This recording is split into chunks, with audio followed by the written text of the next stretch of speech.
El pastor de amapolas. Era un mundo nuevo el que tenía Jesús delante. Nuevas costumbres, algunas muy raras para adoptarlas de inmediato. Nuevos amigos y nuevo trabajo. El mejor pagado, por cierto. En la aldea de los chinos su labor consistía en vigilar los sembrados de amapolas, que a pesar de su delicada belleza no servían, como pensó Jesús al principio, para venderse como adorno, sino que eran materia prima para la fabricación del opio.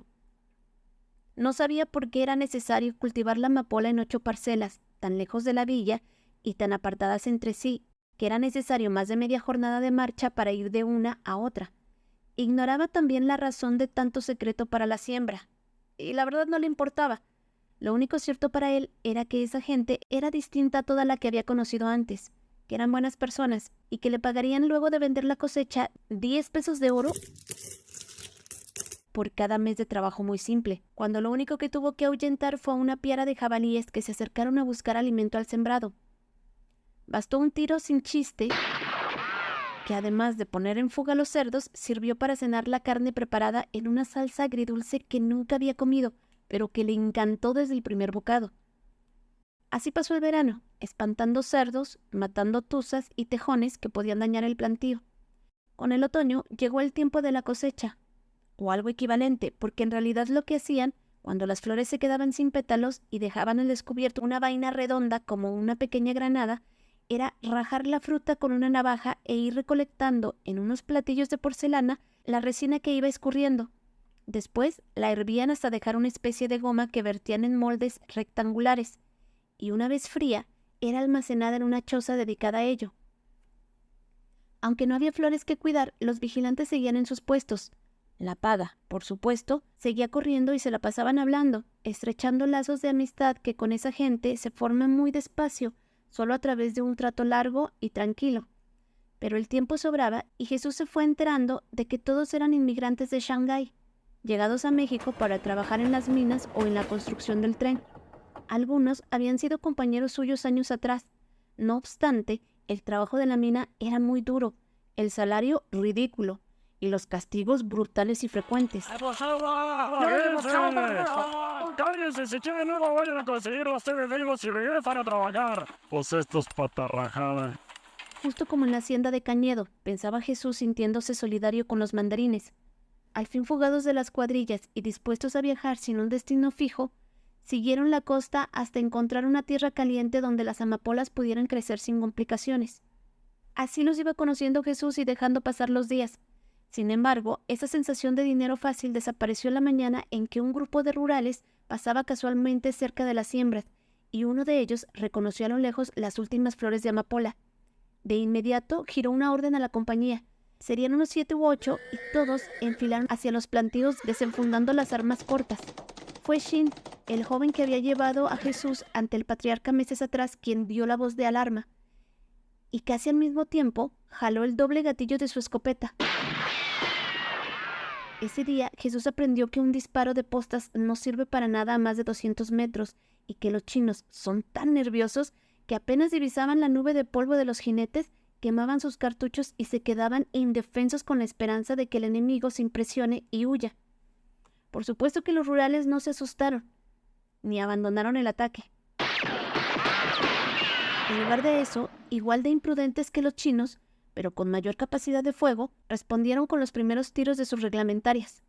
Todavía estaban demasiado lejos para hacerse daño mutuamente, pero era probable que los agricultores hubieran llevado la peor parte de no ser porque, con una calma que pocos son capaces de conservar en trances así, Jesús se trepó un mezquite que tenía a la mano y esperó hasta que los rurales se pusieron a tiro.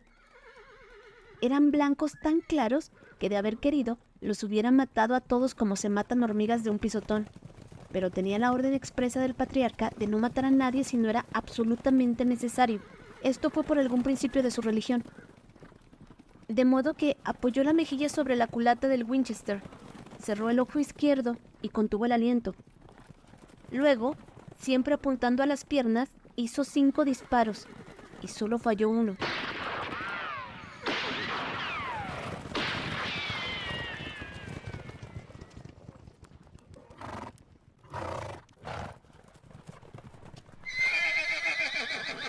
El capitán vio caer a sus hombres y, llevándose la mano a la rodilla, Pensó que era mala suerte. Cuando el tercero rodó por la tierra, se dio cuenta que estaba bajo el fuego de un tirador de talento y ordenó la retirada. Pero Jesús todavía alcanzó a derribar otros 2. Los chinos apenas estaban colocando los nuevos cartuchos en las retrocargas cuando ya no había nadie a quien dispararle.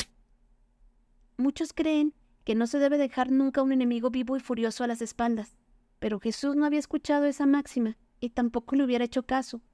Prueba de eso es que no remató a los soldados caídos, sino que, después de desarmarlos y desnudar al que le pareció que era más o menos de su talla, les ayudó a subir a sus caballos para que pudieran llegar a donde les prestaran ayuda. Después de todo, una bala es siempre una bala, y algunos perdían mucha sangre. A partir de ese momento, trabajaron más rápido. Por lo que pudo entender, temían que los rurales regresaran con refuerzos para despojarlos del producto de un largo año de faenas. Los vigías, mientras tanto, seguían en su lugar, algunos distraídos en hacer figurillas de barro o de madera, otros pintando paisajes soñados, un poco tristes para el gusto de Jesús, o tocando instrumentos que ellos mismos fabricaban.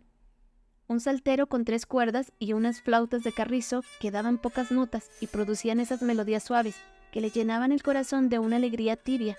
Jesús la disfrutaba de una forma distinta, pero no menos que las que hacían los lloremes con sus silbatos de barro y sus tambores de piel de venado.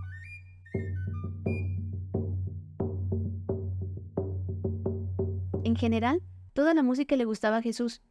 Podía pasarse horas en silencio oyendo tocar a los chinos y, cuando los instrumentos callaban, charlando o probando las posibilidades de su armamento del que había despojado a los rurales. Era más difícil disparar con revólver que con la carabina, pero las horas de práctica le permitieron dominar el artefacto. Al principio, su blanco era una piedra grande o el tronco de un árbol con un círculo pintado.